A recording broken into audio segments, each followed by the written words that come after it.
롱코비드와 후유증 대처를 위한 서울 시민의 슬기로운 생활 여러분 함께하고 계십니다. 저는 YTN 라디오 김혜민 PD고요.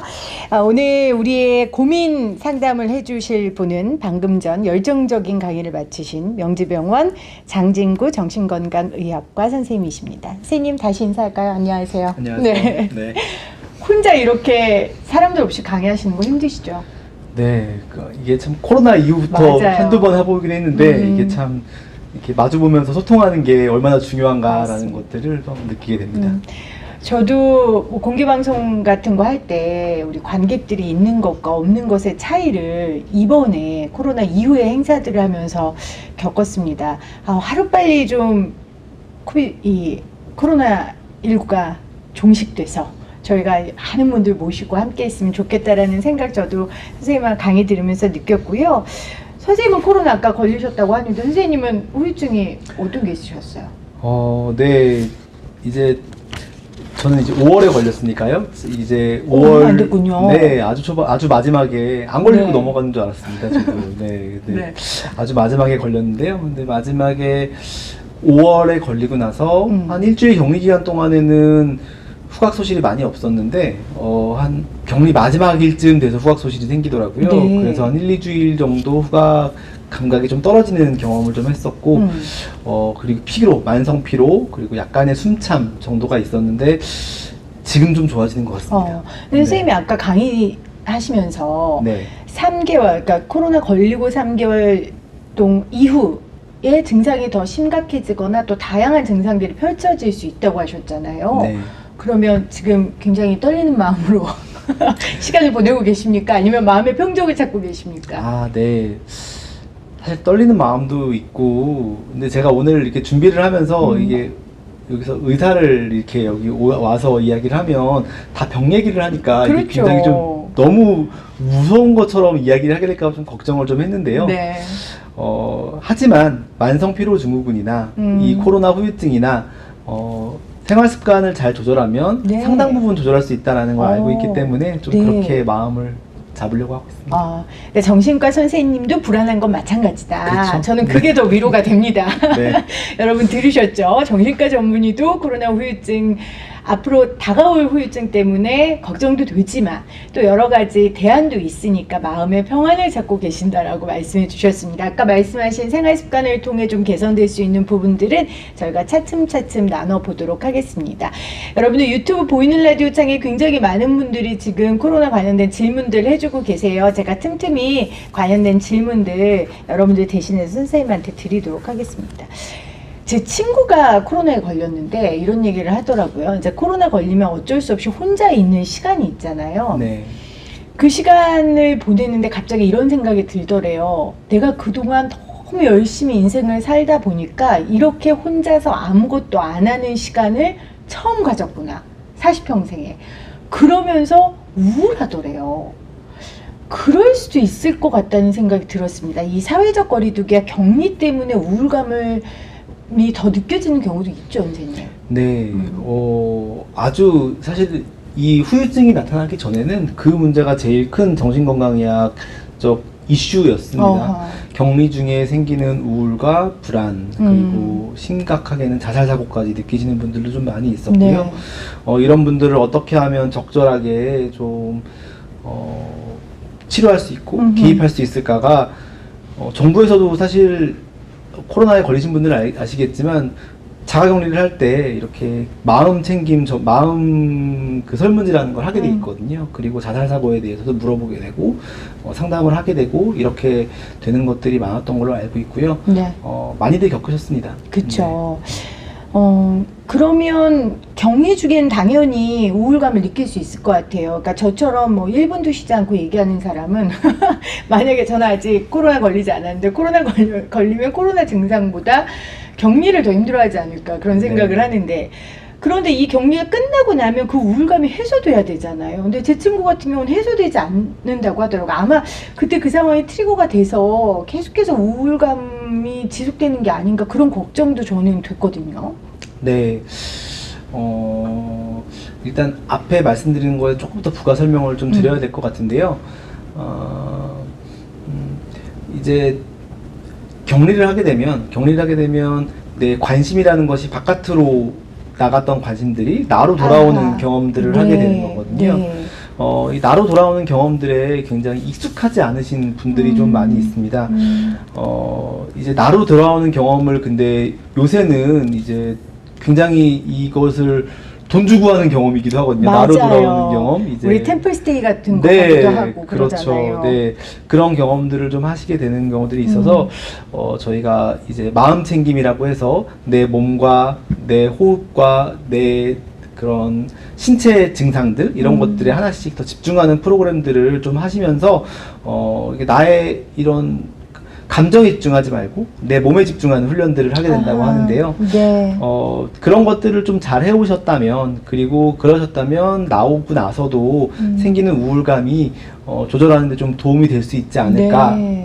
한 가지 방법이고요. 네. 또 한 가지 말씀드리고 싶은 건 좀 더 의학적으로 이상한 얘기를 하자 그러면, 아까 말씀드렸다시피 이 코로나 바이러스가 후각과 연관이 돼 있으면 이 후각이 아주 직접적으로 편도라는 아미그달라라고 이야기하는 아주 뇌의 핵심적인 부분과 직접 연결이 되어 있습니다. 아, 후각이요? 네, 후각이요. 아, 그러니까 네. 코로나가 후각 상실로 이어지니까 네, 당연히 네. 뇌에 그렇게 영향을 줄 수 있는 거군요. 그렇죠. 의학적으로. 네, 이제 그런 가능성이 제시돼 있고, 우리가 예전에 이런 얘기를 많이 나왔거든요.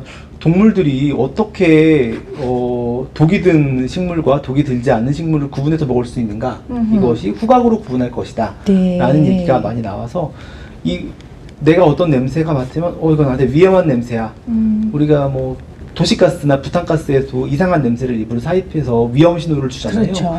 그것이 이제 코가 제일 빠르게 그걸 인지하고, 그것이 우리의 감정과 공포를 주관하는 아미그달라라는 곳에 직접 연결이 돼 있기 때문이거든요. 네.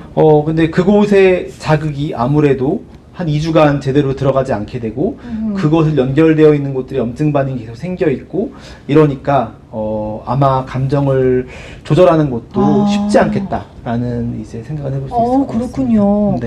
저는 선생님 얘기 들으면서 두 가지 생각을 했어요. 말씀하신 것처럼 그동안 달려만 왔었던 사람들, 그래서 내 관심이 밖으로 향했던 사람들이 오히려 이번 기회를 통해서 나에 집중하는 시간으로, 오히려 독을 약으로 만드는 시간으로 좀 바꿔본다면 후유증도 좀 줄이고 더 좋은 시간으로 만들 수 있지 않을까, 그 생각과 함께요. 말씀하신 의학적인 정보에 따르면 이건 내 마음이 아픈 게 아니야, 코로나 때문에 지금 내 후각이 망가졌고 그래서 아픈 거니까 괜찮아, 지나갈 거야 라고 조금은 가볍게 그 후유증의 우울증을 좀 넘길 수 있지 않을까, 그런 생각이 좀 들었습니다. 네. 네. 너무 좋은 말씀 해주신 것 같고, 이제 이런 거죠. 마음 챙김을 잘하고 날 들여다보면 좋은데, 그게 쉽지 않을 수 있는 환경이라는 게 코로나에 감염된 환경이고 후유증 환경일 테니까, 네. 책이나 뭐 유튜브 영상이나 이런 것들 많이 이용하셔서 맞습니다. 좀 교육을 받으시면 좀 네. 더 해결이 쉽겠다. 네. 이렇게 정확한 정보가 중요하네요. 그래서 여러분들 이 롱코비드와 후유증 대처를 위한 서울시민의 슬기로운 생활, 이 유튜브 영상을 여러분만 보시지 마시고 방송 마치시면 주변의 후유증으로 고생하시는 분들께 많이 공유해 주시면 좋을 것 같습니다. 저는 그 후각과 지금 우울증의 관계만 들어도 속이 막 시원해지는 느낌 있잖아요. 그리고 사실 제 친구 굉장히 걱정됐는데 가면서 전화해야겠어요. 야, 걱정 안 해도 된대, 괜찮대, 그렇게 좀 얘기해줘야겠다는 생각이 들었습니다. 자, 지금 보이는 라디오 창에 많이 남겨주시고 계신데, 아까 강의 중에 90일 이후에 증상들이 나타날 수 있다고 하신 부분이 되게 저도 그럴 수도 있구나 생각이 들었는데, 그냥 안 나타날 수도 있는 거죠, 선생님? 네, 물론 비율상으로는 90일 이후에 증상이 있으셨던 분들은 60% 정도는 그 전에도 있었던 분들입니다. 네, 한 40% 정도는 새로 나타날 수 있다. 네. 그 중에 많은 증상들은 비특이적인 증상들, 예를 들어서 뭐 우울, 불안, 피로 이런 것들 증상들이라는 말씀이고요. 네. 전체 비율로 봤을 때는 한 20% 정도라고 생각하시면 될 것 같고, 정도가 있으니까요. 내가 어느 정도 좀 있었다 하다가 사라지는 분도 있고 심하게 오시는 분도 있으니까 80%는 안 나타날 수도 있다 생각하시는 게 지금까지로는 네. 그렇습니다. 근데 선생님이 아까 그 만성피로 증후군 이야기 해주셨는데, 그 증상이 그 다 겪는 거 아닙니까? 현대인 누구든지 코로나 안 걸린 저도 늘 겪는데 그걸 어떻게 구분할 수 있을까요, 선생님? 네, 사실은 어려운 문제죠. 참 어려운 문제인데요. 어려운 문제지만 개인이 겪는 고통의 정도가 다르다고 생각하시면 그렇죠. 됩니다. 네. 본인은 알까요? 본인은 알고 아하. 있고요. 그리고 이것들이 내가 사회적으로 얼마나 내가 사회생활이나 일상생활에 얼마나 큰 장애를 일으키는가. 중요한 기준이네요. 네, 중요하다고 생각하십니다. 나 피곤하지만 일 잘하시는 분들은 그렇죠. 그냥 일 잘하시면 됩니다. 근데 저 지금 어깨에도 파스 붙였거든요. 동전 파스 한 5개. 네. 평소에 그래도 일 잘하는데 동전 파스 5개 붙여도 이게 안 된다. 코로나 네. 걸리고 났는데 너무 피곤하고 이 피곤함이 사실 몸이 피곤하면 마음도 피곤해지거든요.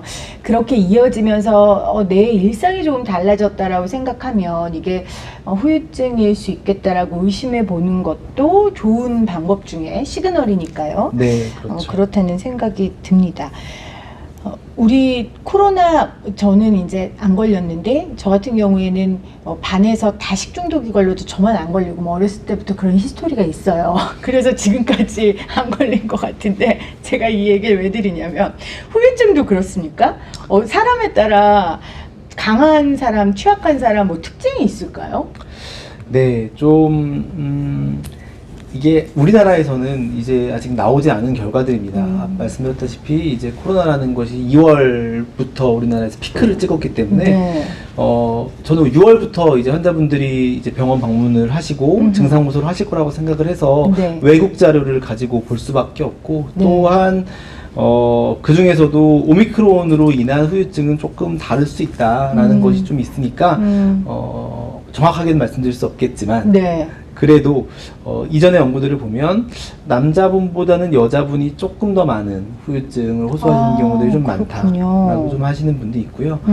또 재밌는 건 아까 당연히 노인분들의 후유증이 많지 않을까라고 얘기했지만 오히려 후유증을 호소하시는 분들의 많은 수가 영어덜트, 젊은, 네. 일하고 있는 사람들이 후유증이 많다라고 호소를 좀 하십니다. 그것도 참 재밌는 결과네요. 보통 우리 어르신들이나 기저질환 환자들, 그러니까 원래 신체적으로 좀 약한 분들이 이 코비드 증상이 더 심한데 오히려 후유증은 지금 한창 활동하고 젊은 분들한테 더 나타난다. 네. 이걸 어떻게 이해할 수 있을까요, 선생님? 두 가지 정도의 관점에서 한번 이해해 볼 수 있을 것 같습니다. 첫 번째 생각은 좀 노인분들이 단순히 그냥 병원에 오기 싫어서 별로 이렇게 호소를 안 한다. 내가 지금 애들 불러가지고 내가 이렇게 아프다고 얘기를 해야 돼? 이렇게까지 인간을 떨어야 돼? 이런. 내가 나이 들어서 힘든 거지 라고 이야기하시는 경우들이 많고 네네. 그리고 내가 굳이 일을 하고 있지 않으니 이제 피로나 불면이나 아니면 과수면 이런 것들이 그렇게 당연하다. 불편하지 않다. 네, 그렇게 느끼시는 경우들이 좀 있을 가능성이 있고요. 네네. 그건 너무 좀 어떻게 보면 이제 시니컬한 생각이고, 근데 또 한편으로 의학적으로도 생각을 해보면 염증 반응과 연관을 또 생각해 볼 수 있는데요. 네. 이런 얘기 들어보셨을 겁니다. 이건 아직 가설이고 여러 가지 이제 검증이 필요하겠지만 암도 젊은 사람이 걸리는 암이 네. 나이 들어서 걸리는 암보다 훨씬 위험하다라는 얘기가 많거든요. 더 빨리 확 퍼진다고들도 하잖아요. 네, 굉장히 활동이 왕성하고 그리고 세포 분열이 왕성하고 이제 그런 분들에게서 후유증이 더 나타날 수 있는 가능성을 제시하는 걸 수도 있고요. 이것이 염증 반응, 활성산소 이런 것들이 다 우리의 일상생활과 연관되어 있는 것들이기 그렇죠. 때문에 영어덜트에서 나타나는 게 그런 가능성이 있지 않을까 네. 생각합니다. 어르신들은 또 코로나 걸리고 나서 이제 인지 기능이 떨어지면서 내가 이것 때문에 치매에 걸리면 어떡하나 이런 걱정도 참 많이 하세요. 지금 유순희 님께서도 뇌 인지 기능이 떨어지면 치매에 걸릴까 봐 걱정되네요. 이렇게 유튜브 창에 남겨주셨거든요. 네. 이게 아마 제일 그러니까 제일 이제 걱정되시는 부분일 것입니다. 치매가 기분이야, 내가 어떻게 조절하면 되지라고 생각하시는 분들도 많으실 수 있지만,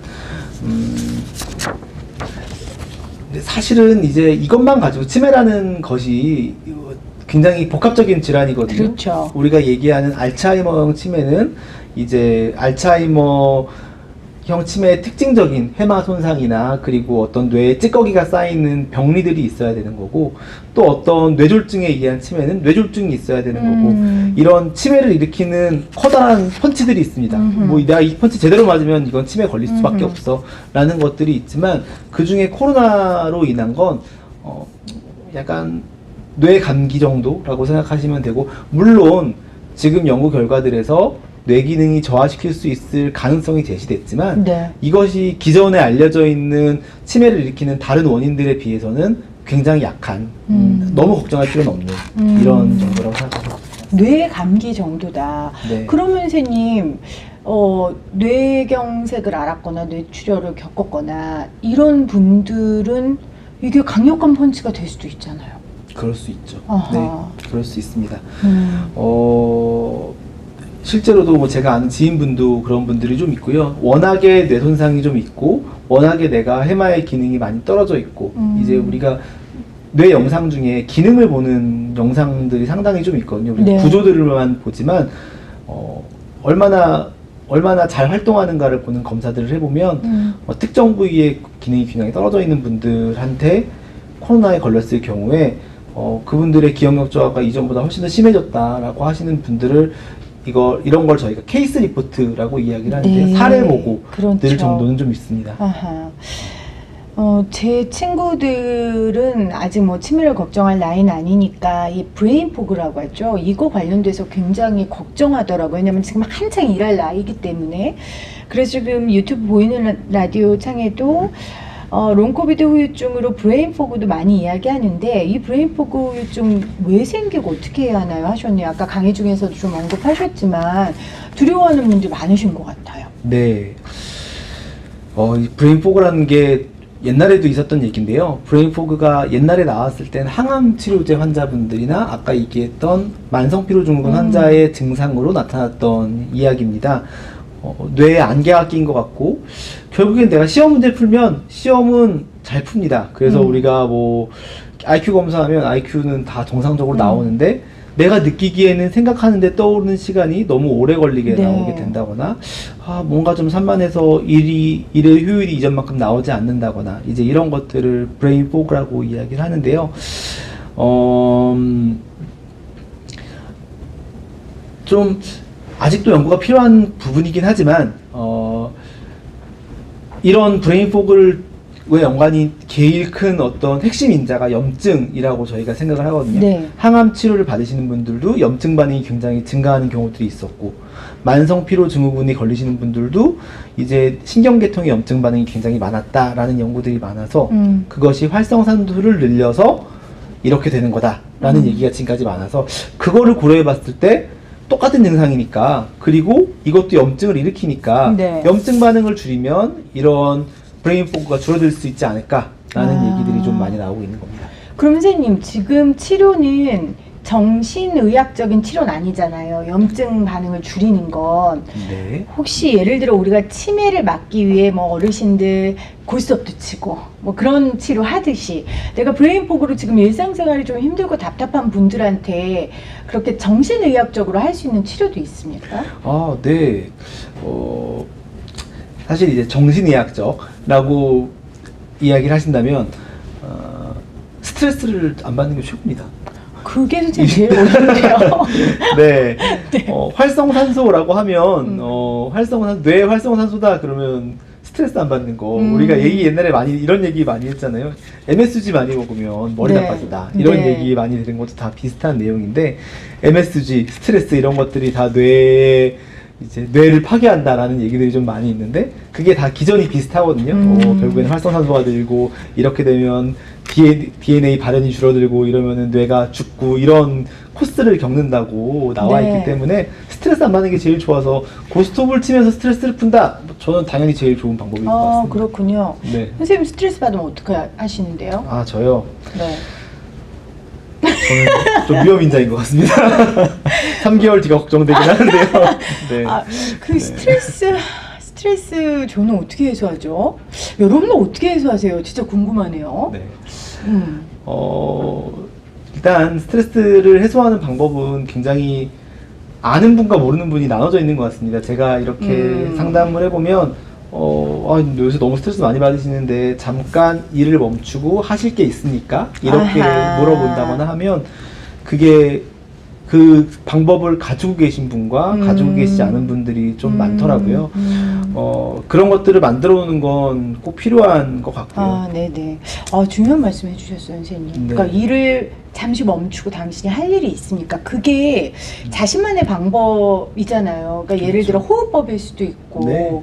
아니면은 뭐 명상일 수도 있고, 꼭 그게 뭐 그렇게 대단한 일이 아니더라도 자신만의 출구가 있는 사람과 없는 사람의 큰 차이인 것 같아요. 네. 그런 사람들이 이 코로나도 어떻게 하면 출구를 찾을 수 있을까를 본인들이 찾아낼 수 있을 것 같다는 방법이 드네요. 네. 말씀하시니까 갑자기 제가 좀 떠오른, 이건 상당히 좋은 방법일 수 있는데요. 아까 명상 이야기를 잠깐 드렸었는데, 우리 뇌에서 좀 재미난 연구 중에 하나가 사람들한테 이렇게 와서 아까 뇌 기능 영상을 찍을 수 있다고 했잖아요. 뇌 기능 영상을 찍고 있습니다. 자, 이제부터 쉬시는 거예요. 쉬세요. 하고 뇌 기능 영상을 찍으면 사람들이 못 쉽니다. 그것도 일로 느껴지나요? 네, 그럼요. MRI 통에 들어가서 fMRI라고 하는 기능적 아하. MRI라는 통에 들어가서 네. 들어누워서 이제부터 쉬세요 라고 얘기하면 사람들의 뇌가 쉬는 뇌가 이렇게 작동해야 되는데 쉬는 뇌가 가만히 작동을 안 하고 다른 곳들이 막 이상한 생각들이 막 떠오르고 이런 일들이 되게 많다고 합니다. 네. 그래서 그 MRI 통 안에 십자가 모양을 그려놓고 자, 그것만 봐라. 그것만 보세요. 아하. 네, 이야기를 했더니 아하. 뇌가 쉬더라라는 연구들이 좀 나와 있습니다. 명상이 그런 이유거든요. 그렇네요. 네, 그냥 아무것도 하지 마세요라고 얘기하면 사람이 스트레스를 받으니까 지금부터 당신이 내쉬는 숨의 온도에 집중해 보세요.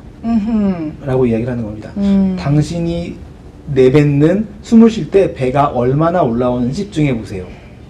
아니면 들이마실 때 폐가 얼마나 펴지는지 느껴보세요. 이런 식으로 하나씩 구체적인 네. 가이드를 설명하면서 지키는 것이 스트레스 완화에 굉장히 도움이 될 수 있습니다. 참 별거 아니에요. 생각해보면 선생님. 그렇죠? 그렇죠. 별거 아닌데 그게 참 안 된다는 게 문제입니다. 이 코로나 걸린 분들 사실 얼마나 억울해요. 그러니까 이 억울한 시간을 그냥 낭비하지 마시고 지금까지 해보지 않았던 새로운 해결법들 본인 스스로 만들어 간다면 이거야말로 좋은 후유증으로 바꿀 수 있을 것 같다라는 그런 생각이 듭니다. 우리 정성현님은 저는 잠을 많이 자요 이렇게 남겼는데 실제 코로나 걸리고 나면 만성 피로증 얘기하셨는데 잠자는 게 좀 도움이 많이 될 것 같아요. 회복에. 네. 네. 제가 사실만 말씀드리려고 여기서 제가 확인하지 못한 내용이긴 하지만 저는 도움이 될 거라고 생각을 하고 있고 환자분들한테 충분한 수면을 하시라고 권유드리고 있습니다.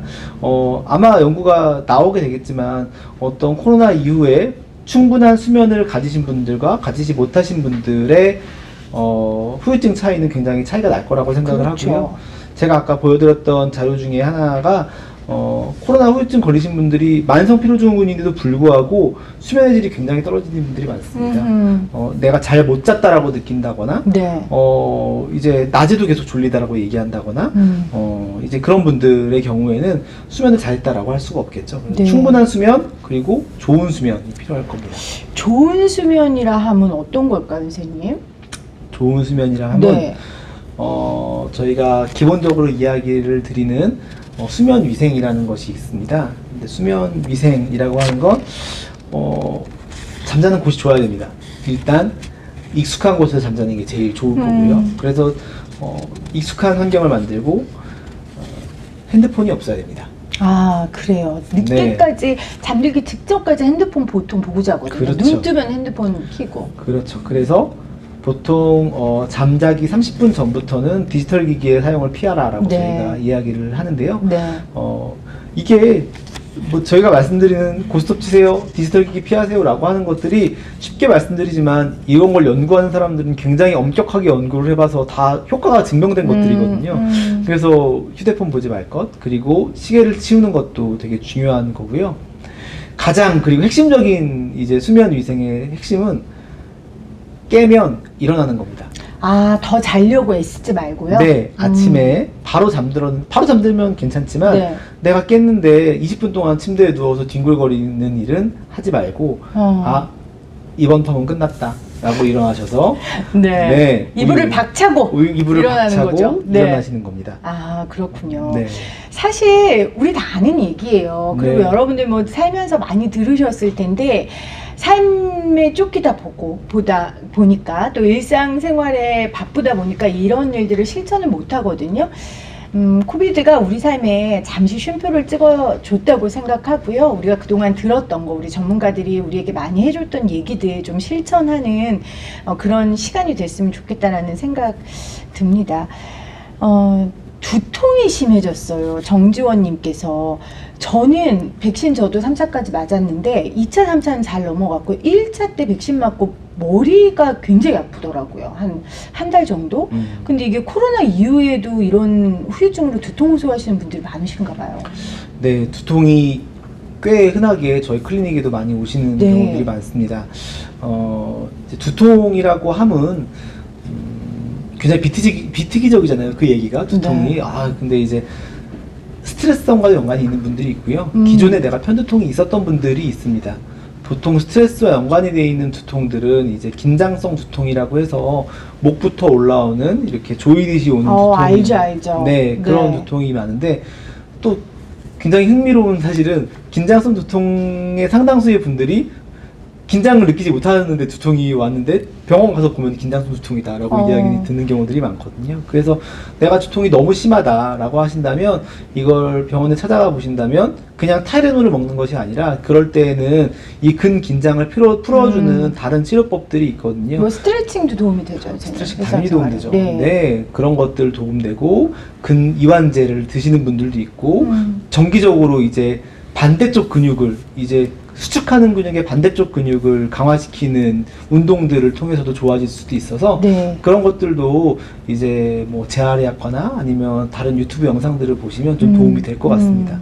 그러니까 긴장성 두통인 경우에는 물론 약을 복용하는 것도 가장 빠른 방법이지만 네. 사실 습관성인 경우가 굉장히 많거든요. 그래서 그렇죠. 뭐 스트레칭을 하거나 본인들의 방법을 좀 찾으라는 말씀이시고, 그러면 이게 코로나 후유증으로 인한 두통도 뭐 대처 방법은 비슷하겠네요. 그렇죠. 그러니까 코로나 후유증에 걸리신 분들이 대부분 활동량이 줄어드실 거고 그리고 움직임이 줄어드셨을 맞아요. 것이고 그럼 머리가 아프더라고요. 네. 저도. 스트레스 받으셨을 것이고 집 밖으로 못 나가셨을 것이고 모든 것들이 다 두통을 악화시킬 수밖에 없는 요건으로 진행되고 있기 때문에 네. 이게 뭐 뇌염 아니야? 뇌 바이러스 아니야? 라는 걱정은 좀 접어두시고 그것보다는 여러 가지 생활습관 교정이 더 중요하겠다. 네.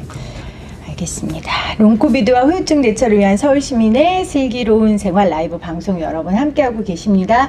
유튜브 보이는 라디오 창에 여러분들 질문 남겨주시면 선생님께서 잘 설명해 주실 겁니다. 저도 이거 궁금했어요. 이재훈님께서 델타 오미크론 코로나 변이가 굉장히 다양하잖아요. 근데 이 변이 바이러스에 따라 후유증 양상이 달라지냐고 물어보셨네요. 네. 결론적으로는 모릅니다. 아직 모르고요. 그렇죠. 우리 모두 지금 아무도 안 가본 길을 가고 있으니까요. 네. 결론적으로는 아마 한 3개월쯤 있다가 이 시간이 다시 있다면 저희가 이제 오미크론이라는 것이 도대체 어떤 영향을 미치는가에 대해서 나올 수 있는데 좀 이제 겁을 좀 드리자면 아까 말씀드렸던 그 영국의 연구가 굉장히 재미있는 연구거든요. 네. 3년 전에 사람들을 다 데리고 와서 MRI랑 기억력 검사를 다 해놨는데 그 사람들을 3년 후에 다시 모아서 코로나 걸린 사람과 안 걸린 사람 두 군으로 나눠서 봤다라는 게 되게 재밌는 이제 연구인데요. 그 연구의 되게 핵심적인 내용이 코로나 증상이 호흡기 증상이 얼마나 심했냐, 내가 숨차서 산소호흡기 했냐, 입원했냐 이런 거와 관련 없이 이제 뇌 구조나 뇌 기능의 변화가 생겼다라는 것들이 이 논문의 이제 결론 중에 하나거든요. 그걸 봤을 때 오미크론이 되게 호흡기 증상이 굉장히 약한데 그래서 중증도가 약해질 수는 있는데 과연 후유증도 낮아질까라는 거에 대해선 그냥 저희가 마냥 안심만 할 수는 없다라고 좀 생각을 해봐야 될 것 같습니다. 알겠습니다. 그 상담 사례 중에 이런 사연도 있어요. 그러니까 코로나 후유증으로 너무 고생을 하니까 코로나 치료제를 먹으면 좀 도움이 되지 않을까? 이제 너무 괴로우니까 어땠습니까? 저는 이제 후유증을 좀 나눠서 생각을 해야 될 것 같은데 3개월 이내에 악읍성기 증상이시고 내가 사실 코로나에 걸린 지가 아직 뭐 며칠 안 됐다. 네. 며칠 안 돼서 후유증이라고 생각하시면 사실 후유증 뭐 한 2주일 이상 나왔던 후유증이라고 생각하시면 저는 항바이러스제가 도움이 될 거라고 생각하지는 않습니다. 왜냐하면 말씀드렸다시피 바이러스로 인한 것이 아니라 바이러스로 인해서 생긴 주변의 염증 반응으로 인한 것이기 때문에 네. 염증 반응의 조절이 더 중점적인 이제 개입이 되어야 될 것이지 우리 신경이 바이러스에 쉽게 노출되고 이제 쉽게 걸리게 되지 않거든요. 이제 그래서 저는 그런 것이라면 바이러스제는 좀 너무 염두를 해주시지 않아도 되겠다. 뭐 달라고 안 하셔도 되겠다. 네. 생각합니다. 사실 선생님도 아직 잘 모릅니다라는 말씀 많이 해주셨어요. 전문가들도 지금 정확하게 해답이 남아 있는 게 아니기 때문에 환자 입장에서 너무 섣부르게 본인이 판단하거나 자의적으로 뭔가 치료법을 찾는 건 저도 좀 문제가 있을 것 같고요. 유튜브 굉장히 다양하게 많은데 이렇게 서울시에서 하거나 서울시 자자예방센터에서 하거나 아니면 의사 선생님들이 하는 좀 전문가들이 하는 유튜브를 여러분들 참조하셔서 들으시면 좋을 것 같다는 생각이 듭니다. 아이들 관련된 얘기도 굉장히 많이 하세요. 그러니까 평소에 학교 가기 싫어했었던 친구들이 이제 코로나 걸리고 학교를 뭐 못 가게 됐는데 그 이유도 가기 싫어하는 거예요. 이럴 때 이거 어떻게 해야 됩니까, 선생님? 네.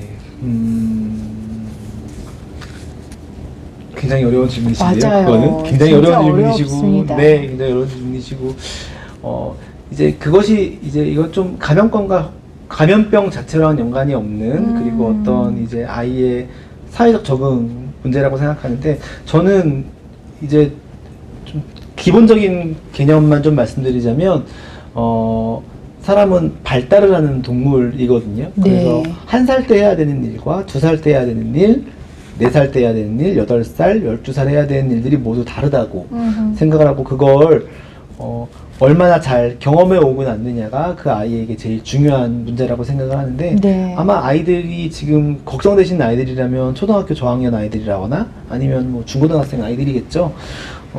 초등학교 저학년 아이들이 가장 우선적으로 해야 될 과제는 친구들과의 이제 또래 관계. 그럼요, 제일 중요하죠. 네, 이 또래 관계를 통해서 이제 자율성을 획득하는 것들이 굉장히 중요한 과제로 남아있는 아이들, 컴패니언십이라고 하는 동기를 섭취하는 굉장히 중요한 과정이기 때문에 아이들의 학교는 가능한 한 보내게 하는 것이 이제 좋다라고 생각을 합니다. 네. 또 한 가지는 근데 제가 말씀드렸다시피 그렇다면 초등학교 저학년 아이들을 무조건 학교로 보내야 되는 건가 라고 생각을 하면 발달은 근데 개인차가 다 있거든요. 그래서 내가 8살이라고 해서 그 아이가 정신연령이 8살은 아닙니다. 네. 혹시나 우리 아이가 학교 가는 게 너무 어려워한다면 우리 아이가 학교에서 혹시 다른 아이들과 어울릴 수 없는 발달상의 문제가 있는 것은 아닌지 내가 혹시 다른 부족한 면이 아이한테 있는 것은 아닌지에 대해서 관찰해 주시는 것이 필요할 것 같고요.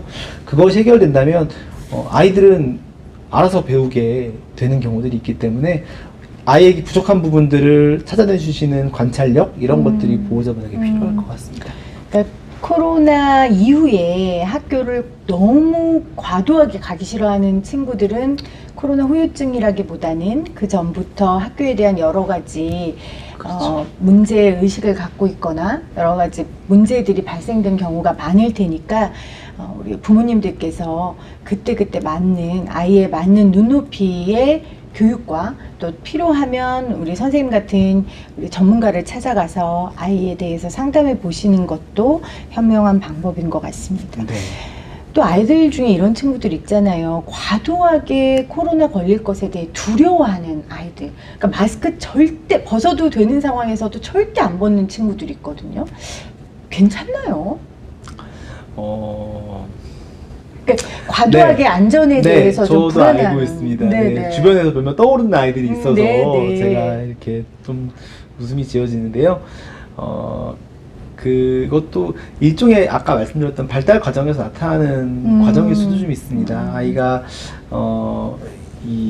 특히 사실 뭐 중고등학교가 넘어갔을 때 이렇게 과한 공포를 한다면 거기는 혹시 다른 아이들이 그것에 대해서 다른 공포가 있는 것은 아닌지에 네. 대해서 다른 정신적인 문제가 있는 건지가 아닌 것에 대해서 좀 상담 같은 것이 필요하겠지만 아주 저학년 아이들, 이제 이런 아이들은 굉장히 사고 체계가 콘크리트하다라고 이야기할 수 있고, 그리고 흑백 논리가 명확한 아이들이 있거든요. 이제 우리가 융통성이 없다라고 이야기할 수가 있는데, 네. 그게 좀 발달 과정에서 나타날 수 있는 경우들이 좀 있습니다. 그래서 그런 아이들에게는 북돋아 주는 게 더 좋습니다. 괜찮아. 엄마도 걱정됐는데, 엄마도 이거 걱정했는데 너도 할 수 있어. 네. 이런 이야기가 북돋아주면서 아이에게 다른 생각을 할 수 있는 자신감을 불러일으켜 주는 게 좋고, 오히려 뭐 너는 왜 그러냐, 너만 이상하다, 뭐 이런 얘기하시면 쟤는 왜 저런지 모르겠어, 이런 이야기를 한다면 아이가 점점 더 위축되거든요. 자신감을 키워주는 것들이 중요하고, 네. 생각의 변화를 일으킬 수 있도록 솔선수범해 주는 것이 중요하고 그럴 것 같습니다. 저는 이제 저희 아이들도 아직은 코로나에 안 걸렸는데, 이제 오미크론으로 막 확산될 때는 사실 누가 걸려도 이상하지 않은 상황이었잖아요. 그래서 그때부터는 아이들한테 걸릴 수도 있어. 걸리면 뭐 약 먹고 나으면 돼. 별거 아니래. 저는 그 얘기를 되게 많이 해줬거든요. 네. 그러니까 예방주사를 먼저 맞춘 거죠. 왜냐면 네. 걸릴 수도 있으니까. 그렇죠. 왜냐면 우리가 어른들이 너 절대 걸리면 안 돼. 그러니까 마스크 꼭 쓰. 이러다가 걸리면 이 친구들이 더 힘들어할 것 같다는 생각이 들었어요. 그렇죠. 네, 이게 정신질환이라는 것이, 그리고 어떤 모든 질환이라는 것이 어쩔 수 없이 걸리게 되는 것들이 있잖아요. 그럼요. 피할 수 없게 되는 것들이 있고, 지금 이제 1,500만 명, 그런데 검사를 안 받은 분들이 더 있을 것이라고 생각이 되기 때문에 네. 거의 2천만 명 이상이 우리나라에 코로나에 이미 감염됐거든요. 어디서 걸려도 이게 내 책임이 아니고, 그럼요. 이전에는 이 코로나 걸리는 거에 대한 터부시 되고 그 죄책감. 네. 굉장히 컸는데, 그런 게 아니라 이제는 그냥 정말 위드 코로나고 우리 주변에 있는 수많은 바이러스들 중에 하나일 뿐이다 라는 생각의 전환이 점차 일어나고 있는 것 같습니다. 맞아요. 이거는 뭐 제가 이야기하거나 과학자들이 이야기하는 것보다 사람들의 인식이 점차 변해가는 것 같습니다. 또 아이들 같은 경우에는 좀 신체적인 증상이 어른들보다는 좀 덜하다고들 하더라고요. 네. 좀 아이들한테 어느 때는 안전에 대해서 강하게 얘기해 줄 때도 있지만, 또 이런 상황은 조금 더 많이 이렇게 자유롭게 문을 열어주는 것도 하나의 방법이 아닐까. 전 전문가는 아니지만 엄마의 입장으로. 네, 너무 좋은 생각이신 것 같습니다. 제 아이 둘을 임상 실험해 봤더니 그렇더라고요. 네. 백신 관련돼서도 궁금해하시는 분들 굉장히 많으세요. 그러니까 백신 접종자는 후유증에 걸릴 가능성이 좀 적다, 이런 말이 있어요. 그러니까 백신 걸리면 증상도 좀 덜하고 맞습니까? 후유증도 그렇습니까? 네, 뭐 연구마다 다르긴 하지만 그럴 가능성이 꽤 높다라고 나와 있고요. 네. 왜냐하면 이제 첫 생기는 증상에서 유발되는 염증 반응들이 줄어들 수 있는 가능성이 높기 때문에 네. 백신을 맞으신 분들이 증상 처음에 느끼는 증상도 적고 이 증상이 적으면 후유증도 적을 수 있겠다라는 가설들이 좀 나와 있습니다. 그래서 그런 결과들도 나오고 있는데, 연구마다 조금씩 다르지만 이건 뭐 상식적으로 생각했을 때 뭐 우리가 폐렴 걸렸던 분과 폐렴 안 걸렸던 분의 이제 꼭 정신 부작용 아니더라도 네네. 그냥 후유증이 줄어들 거는 당연한 문제이기 때문에 네. 중요할 것 같습니다. 네. 그 평소에 우울증에 걸려서 우울증 약을 복용하시는 분들 계시잖아요. 네. 그런 분들은 코로나 걸렸을 때 코로나 치료제를 먹거나 이렇게 치료를 하는 데 있어서 주의할 게 있습니까? 뭐 먹던 약을 중단해야 된다든지. 이제 일반적으로 그냥 소량의 우울증 약을 드시는 분들은, 그리고 소량의 약물을 드시는 분들은 저는 바꿀 필요는 없다고 생각을 하는데요. 가끔 이제 굉장히 다량의 약을 복합해서 드시는 분들이 있습니다. 이제 그런 분들은 이제 약물 간의 상호작용이라는 문제들이 그렇죠. 좀 생길 수 네. 있거든요. 이제 일반적인 타이레놀, 그리고 뭐 일반적인 뭐 아스피린 같이 이제 해열 진통제나 기침 가래약은 대부분 다 문제가 없습니다. 하지만 혹시나 팍스로비드라고 하는 항바이러스 치료를 받으신다면 그거는 반드시 치료받기 전에 정신과 약물에 그렇죠. 좀 조절이 필요합니다. 네, 알겠습니다.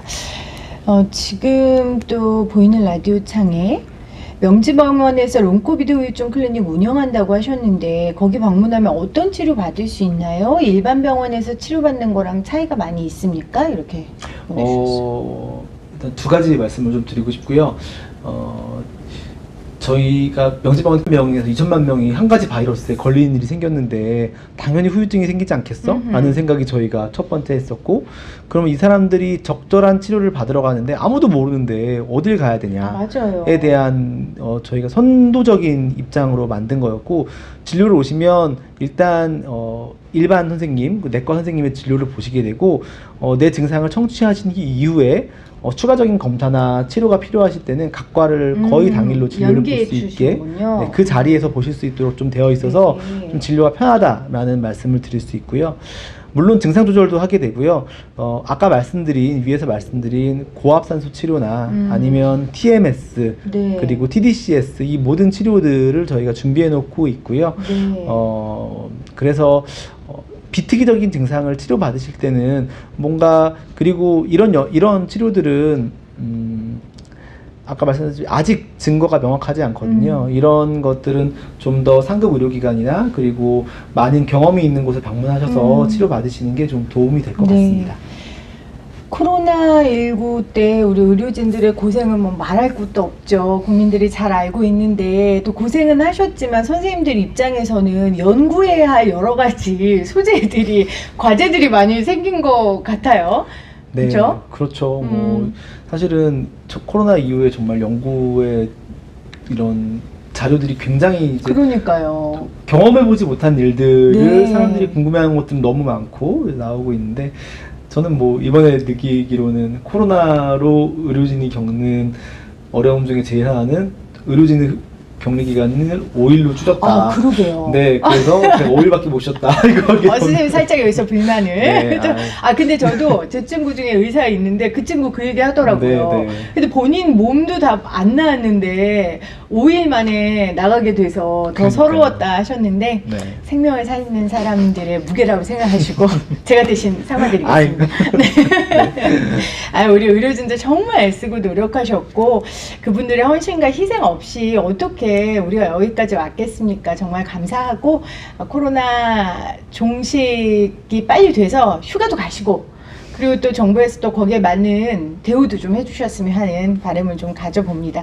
우리 서울시 자살예방센터 분들도 굉장히 고생 많이 하셨어요. 네, 여기 항상 저도 활동하시는 걸 많이 듣고, 사실 코로나 이후에 자살이나 맞아요. 우울을 관리하시는 게 더 어려워지셨을 거거든요. 그래서 그럼요. 많이 고생하셨을 겁니다.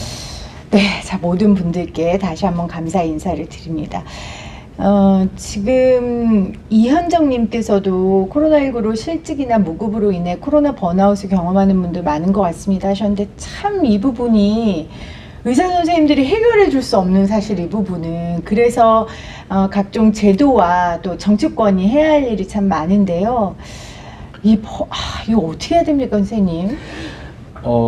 네, 뭐 물론 뭐 저희가 병원에 오셔서 이제 병원에 꼭 코로나뿐만이 아니라 우울 증상으로 오시는 분들 중에 여러분들이 이제 경제적인 어려움이나 이제 일이 잘 안 풀려서 이제 오시는 분들이 좀 있는데, 그래도 병원에 오시면 병원 선생님들이 지원 프로그램에 대해서도 굉장히 잘 알고 계십니다. 경제적으로도 도움을 줄 수 있니? 저희가 병원이라는 곳은 대부분의 사회복지센터들이나 아니면 여러 그렇죠. 센터들과 연계가 잘 되어 있기 때문에 그런 쪽에서도 뭔가 이분의 우울과 번아웃의 스트레스가 경제적인 문제라면 이것에 도움을 받을 수 있는 방법들을 제시해 드릴 수 있으니, 그런 것들도 물론 뭐 복지센터나 이런 것들도 좋지만 우울하실 땐 병원에 오셔서 상의하시면서 상담하셔도 됩니다. 그렇군요. 일단 우울하면 네. 병원을 여러 번 방문하시고, 그러면은 거기에서 응급 상황에는 여러 가지 연결해줄 제도들도 같이 마련돼 있으니까요. 여러분들, 우리 김현수 서울시 자살예방센터 센터장이 자주 하시는 말씀 중에 도움을 요청하는 걸 포기하지 말란 말씀 참 많이 하시거든요. 저도 방송 통해서 그 말 많이 하는데요. 도움을 요청하는 일을 포기하지 않으셨으면 좋겠습니다. 분명히 요청하면 여러분들 손을 잡아줄 기관들이 있거든요. 생각보다 잘 돼 있습니다. 저도 깜짝깜짝 놀라요. 네. 그래서 여러분들 도움을 요청하는 걸 포기하지 마시기를 바랍니다. 자, 오늘 우리 장진구 선생님하고 같이 이야기 나눴는데, 선생님 뭐 연구거리 많다고 하셨는데 앞으로 좀 코로나 관련해서 어떤 연구 좀 해보고 싶으세요? 아마 저는 이제 좀 치료에 관련된 것들을 좀 연구를 좀 저희가 하고 있고, 명재병원에서 치료하면서도 아까 말씀드린 이제 고압산소 치료나 아니면 이제 뇌 자극 치료를 통해서 네. 환자분의 뇌 기능이 얼마나 좋아질 수 있는가에 대해서 아마 광고도 하게 될 겁니다. 저희가 그래서 환자분들 혹시 불편하신 분들 오시면 치료도 좀 해드리려고 하고 있고, 네. 이게 연구 자료도 사용되려고 하고 있고, 이제 그런 계획이 있습니다. 알겠습니다. 선생님 계속해서 수고하셔야 되겠네요. 열심히 하겠습니다. 네. 알겠습니다. 마지막으로 우리 이 방송을 듣고 있는, 보고 있는 청취자분들께 너무 걱정하지 말라고 우리 이겨낼 수 있다고, 다 방법이 있다고 격려의 말씀으로 마무리하겠습니다. 근데 제가 의사다 보니까 병 얘기만 하게 되면 이게 참 걱정이 되는데요. 네. 하지만 모든 만성질환은 모든 후유증이라는 것들은 생활습관 조절과 건강한 생활을 통해서 상당 부분 조절할 수 있는 부분들입니다. 그러니까 뭔가 나의 바이러스에 집중하지 마시고 나의 전반적인 몸 컨디션이나 나의 스트레스 관리에 집중하신다면 훨씬 더 좋은 코로나 이후의 포스트 코로나 라이프를 즐기실 수 있을 것 같습니다. 네. 자, 지금까지 명지병원 장진구 정신건강의학과 선생님과 함께 했습니다. 선생님 고맙습니다. 네, 감사합니다. 네. 자, 여러분들 어떻게 좀 마음에 위안을 좀 얻으셨어요? 불안한 마음이 조금 잠잠해지셨는지 모르겠습니다. 정확한 정보 굉장히 중요합니다. 서울시 자살예방센터에서 여러분들께 계속해서 정확한 정보 드릴 수 있도록 노력하겠습니다. 특히 아까 제가 많은 기관들이 연계돼 있다고 하는데요. 이 롱코비드 후유증을 위해서 각 1차 의료기관들이 치료에 앞장서고 있습니다. 특별히 서울시 자살예방센터 교육지원팀에서 1차 의료기관과 함께하는 이 집중치유상담 주간에 대해서 오늘 소개해 주실 건데요. 류지수 팀장님께 이야기를 들어보도록 하겠습니다. 네, 안녕하세요. 서울시 자살예방센터 교육지원팀 류지수입니다. 안녕하세요. 반갑습니다, 네. 선생님. 네. 오늘 어떻게 강의하고 하는 거 들으셨어요? 네, 잘 들었습니다. 선생님은 어떻게 코로나 걸리셨어요? 네, 네. 선생님도 많이 고생하셨죠? 목이 너무 아팠어요. 네. 그러면 후유증은요? 후유증은 아직 2개월이 안 돼서 아. 이제 나타나고 있나 하는 생각이 들 정도의 네. 피로감과 좀 네. 몸이 이상하다라는 느낌이 좀 들어요. 서울시 자살예방센터에 일이 많아서 피곤한 게 아닐까요? 좀 더 힘들더라고요. 그쵸, 평소보다. 네, 평소보다 너무 너무 힘들어서. 힘들다. 네. 알겠습니다. 저희 방송에서 계속해서 그런 얘기 했으니까 참조하시고, 좀 많은 분들이 실질적으로 도움받을 수 네. 있는 방법을 알고 싶어 해서요. 오늘 그 1차 우리 진료기관하고 의료기관하고 연계해서 하는 활동들 좀 소개해 주시죠. 네. 지금 화면에 나오고 있는 제목이 롱코비드의 마음건강 후유증 바로 알기입니다. 오늘 오전 시간 동안 우리가 마음에 어떤 어려움이 있을 수 있는지, 또 롱코비드로 나타나는 마음의 또 스트레스들, 이런 것들 어떻게 좀 해야 되는지를 선생님들께서 좀 얘기를 같이 나누셨었는데요. 그렇다면은 이러한 마음의 어려움을, 마음 건강의 후유증을 우리가 어떻게 좀 해결할 수 있는 서비스가 있는지 안내를 좀 해드리려고 합니다. 서울시에서는 생명이음 청진기라는 사업을 진행을 하고 있는데요. 그 내용을 좀 같이 설명을 드리도록 하겠습니다. 롱코비드에 좀 더 취약한, 롱코비드에 좀 더 영향을 많이 받는 대상군이 있다고 합니다. 어떤 사람들이 좀 더 롱코비드에 좀 더 많은 영향을 받게 되는지 지금 4가지가 이렇게 나오고 있는데요. 이전에 우울증을 경험했거나 평소에 내가 가슴 조그만 뭐만 해도 두근두근두근하고 잘 초조해지고 하는 그런 불안감이 좀 원래 있었다. 좀 내가 좀 평소에 우울한 마음이 좀 있었다 하는 우울감과 불안이 그 이전에 좀 있으셨던 분들, 그리고 주변에서 나의 마음을 도와줄 수 있는, 정서적으로 도와주는 사람들이 별로 없다든지, 아니면 고립감을 쉽게 느낄 수 있는 1인 가구라든지, 또 3번째로 외부 활동과 단절이 되고 신체 기능이 떨어지게 되는 고령이신 분들, 그리고 4번째로 코로나 현장에서 지금 굉장히 많은 애를 써주신 보건 의료인들, 이렇게 좀 4군이 코로나를 겪으시고 나서 좀 더 영향을 많이 받는 취약한 대상이라고 합니다. 그런데 이러한 롱코비드의 후유증은 이런 방금 말씀드렸던 취약 대상만이 경험하는 것이 아니라 누구든지 경험을 할 수 있는 것이기 때문에 내가 지금 느끼는 어려움, 스트레스, 우울감, 피로감 이런 것들이 롱코비드의 후유증은 아닌가 라는 것을 좀 먼저 확인하는 것이 필요할 것 같습니다. 저도 이번에 이 롱코비드를 같이 듣고 라이브 방송을 청취를 하면서 내가 경험하고 있는 지금 이 일들이 롱코비드의 후유증일 수도 있겠구나 라는 것을 좀 알면서 한편으로는 좀 안심하게도 되는 그런 거인 것 같아요. 그래서 지금 이 방송을 보시는 분들도 내가 경험하고 있는 롱코비드 이런 것들이 좀 롱코비드일 수 있나? 내가 느끼는 마음의 어려움들이 또는 피로감들이 스트레스를 더 잘 받고 하는 것들이 롱코비드의 후유증은 아닌가 확인하는 것이 필요합니다.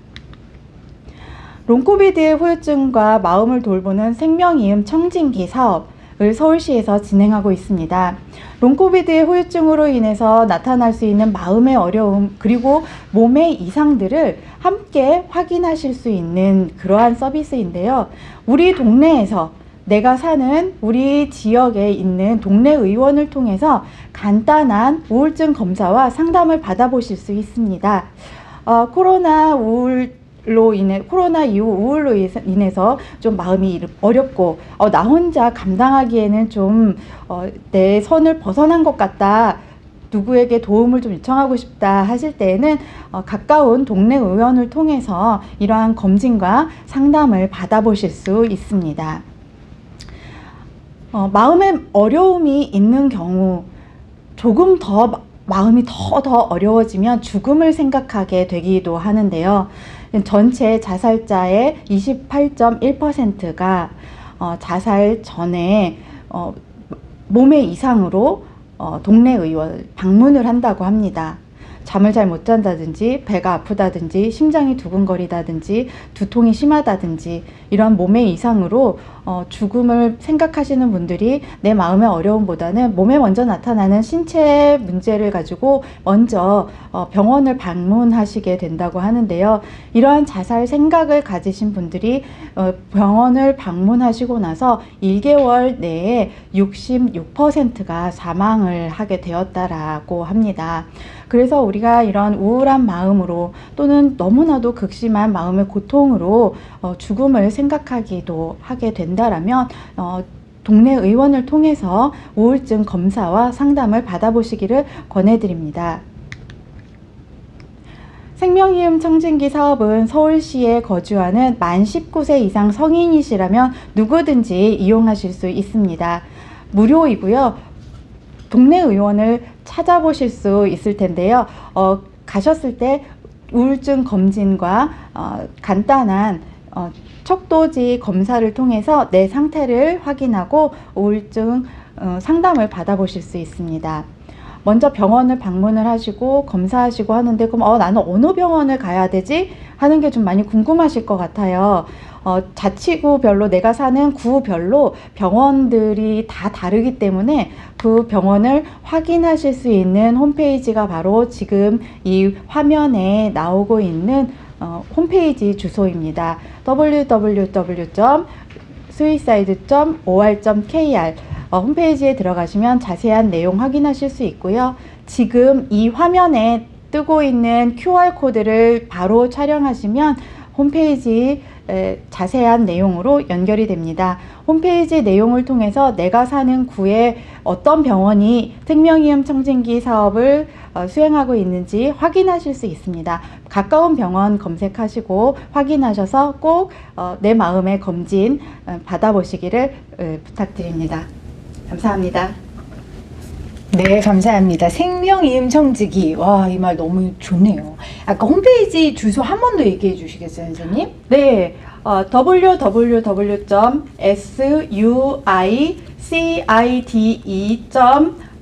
www.suicide.or.kr입니다.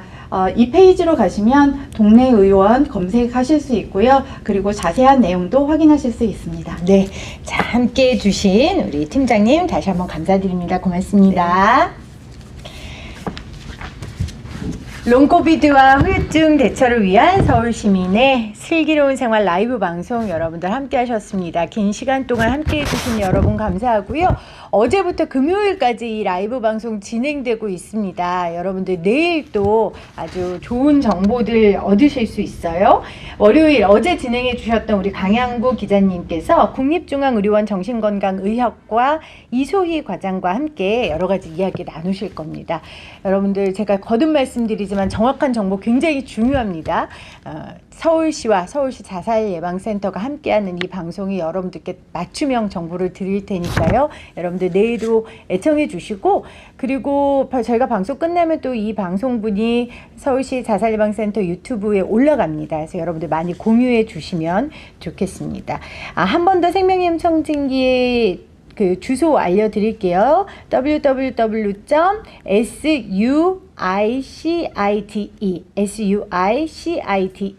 suicite.or.kr 이쪽으로 들어가시면 생명의힘 청진기 사업에 대해서 여러분 자세히 아실 수 있습니다.